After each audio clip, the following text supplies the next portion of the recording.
जय महाराष्ट्र मंडळी. विधान परिषदेवर निवडून गेलेल्या 4 आमदारांचा सत्कार, व्यासपीठावर पालकमंत्री राधाकृष्ण विखे पाटील आणि त्याच मंचावर आमदार विवेक कोल्हेंचं एक वाक्य, सुजयदादांनी त्याग केला म्हणून माझा नंबर लागला. हे फक्त आभार होते की मिश्किल टोला? सुजय विखेंच्या त्यागाच्या विधानालाच कोल्हेंनी उत्तर दिलं का? आणि या एका वक्तव्यामुळे पुन्हा एकदा विखे कोल्हे राजकीय संघर्षाची चर्चा का रंगली? आजच्या व्हिडिओमध्ये आपण पाहणार आहोत या संपूर्ण राजकीय घडामोडी मागचं विश्लेषण. नमस्कार मंडळी, मी पी के भांडवलकर आणि तुम्ही पाहतात सत्ता मंच. बातमी नव्हे तर बातमी मागचं विश्लेषण. चला तर मग मुद्देसूद पाहूया नेमकं काय घडलं होतं. मंडळी, मुद्दा नंबर 1 पाहू. सत्कार सोहळ्यात नेमकं काय घडलं? अहिल्यानगर जिल्ह्यातून विधान परिषदेवर निवडून गेलेल्या 4 आमदारांचा शुक्रवारी भव्य सत्कार सोहळा पार पडला. या कार्यक्रमाला पालकमंत्री राधाकृष्ण विखे पाटील, भाजपचे पदाधिकारी, कार्यकर्ते आणि मोठ्या संख्येने नागरिक उपस्थित होते. कार्यक्रमादरम्यान आमदार विवेक कोल्हे यांनी भाषण करताना माजी खासदार सुजय विखे यांचे आभार मानले.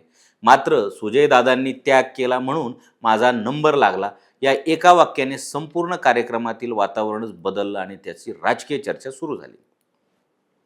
मुद्दा क्रमांक 2, त्याग शब्दाची चर्चा का सुरू झाली? काही दिवसापूर्वी सुजय विखे यांनी एका सार्वजनिक कार्यक्रमात तुम्हाला मिळालेली पदे ही आम्ही सोडून दिलेली आहेत, आम्हाला पदासाठी स्वार्थ नाही असं विधान केलं होतं. त्यामुळे विवेक कोल्हे यांनी भाषणात वापरलेला त्याग हा शब्द योगायोगाने नसून त्याच विधानाला दिलेलं उपरोधक उत्तर असल्याचा अंदाज राजकीय विश्लेषक व्यक्त करत आहे. मुद्दा क्रमांक 3, व्यासपीठावरच टोला. विशेष म्हणजे हे वक्तव्य पालकमंत्री राधाकृष्ण विखे पाटील व्यासपीठावर उपस्थित असतानाच करण्यात आलं. त्यामुळे उपस्थित नेते आणि कर्मचाऱ्यांनी या वक्तव्याकडे अधिक गांभीर्याने पाहिलं.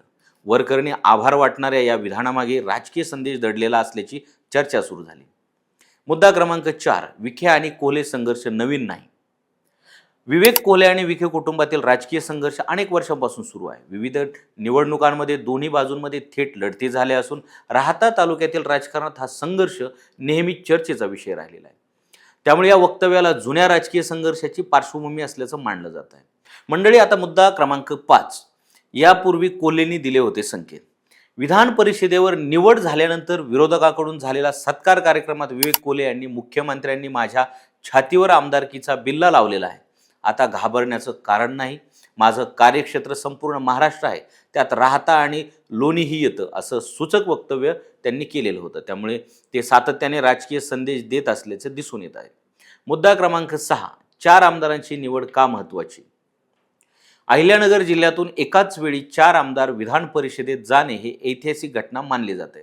सुनील कर्जतकर, विवेक कोल्हे, प्राजक्त तनपुरे आणि राहुरी पोटनिवडणुकीत विजयी झालेले अक्षय कर्डिले या 4 नेत्यांमुळे जिल्ह्याचे विधान परिषदेतील प्रतिनिधित्व मोठ्या प्रमाणात वाढलेले आहे. त्यामुळे विकास कामांना गती मिळते अशी अपेक्षा व्यक्त केली जात आहे. मुद्दा क्रमांक 7, राधाकृष्ण विखे पाटलांनी विकास कामाबाबत काय सांगितलेले आहे? कार्यक्रमात बोलताना पालकमंत्री राधाकृष्ण विखे पाटील यांनी अहिल्यानगर जिल्ह्यासाठी हा ऐतिहासिक क्षण असल्याचं सांगितलंय. जिल्ह्यातून एकाच वेळी 4 आमदार विधान परिषदेत पोहोचल्यामुळे जिल्ह्याचे प्रश्न अधिक प्रभावीपणे मांडले जातील असा विश्वास त्यांनी व्यक्त केला. भारतीय जनता पक्ष हा योग्य व्यक्तीला योग्य संदेश देणारा पक्ष आहे. पक्षाने या 4ही नेत्यांवर विश्वास टाकला असून आता त्यांनी जनतेच्या अपेक्षा पूर्ण करण्यासाठी काम केलं पाहिजे असं ते म्हणाले.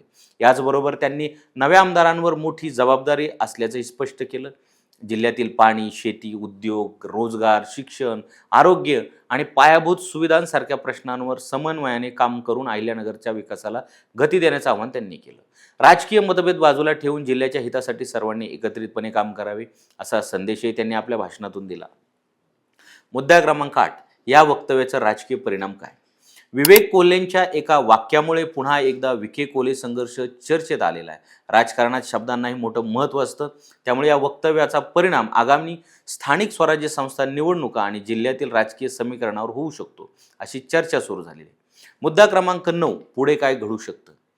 या वक्तव्यावर सुजय विखे किंवा त्यांच्या समर्थकांकडून प्रतिक्रिया येते का याकडे आता सर्वांचं लक्ष लागलेलं आहे. जर यावर प्रत्युत्तर आलं तर हा वाद आणखी रंगण्याची शक्यता आहे. त्यामुळे पुढील काही दिवस अहिल्यानगरच्या राजकारणासाठी महत्त्वाचे ठरू शकतात.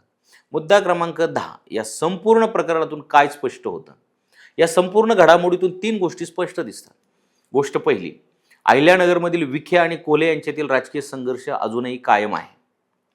गोष्ट दुसरी, राजकीय मंचावरील एका छोट्याशा वक्तव्यानेही मोठे राजकीय संदेश दिले जाऊ शकतात. आणि गोष्ट तिसरी, विधान परिषदेच्या निवडणुकीनंतरही जिल्ह्यातील राजकीय वातावरण तापलेले असून आगामी काळात या संघर्षाचे नवे अध्याय पाहायला मिळू शकतात. आता तुम्हीच सांगा, विवेक कोल्हेंचं वक्तव्य हे केवळ आभार होतं की सुजय विखेंना दिलेला मिश्किल राजकीय कोपरखळी होती? तुमचं मत आम्हाला कमेंटमध्ये नक्की लिहा आणि अशाच राजकीय अपडेटसाठी सत्तामंच या चॅनलला सबस्क्राईब करा आणि इन्स्टा पेजला फॉलो करा.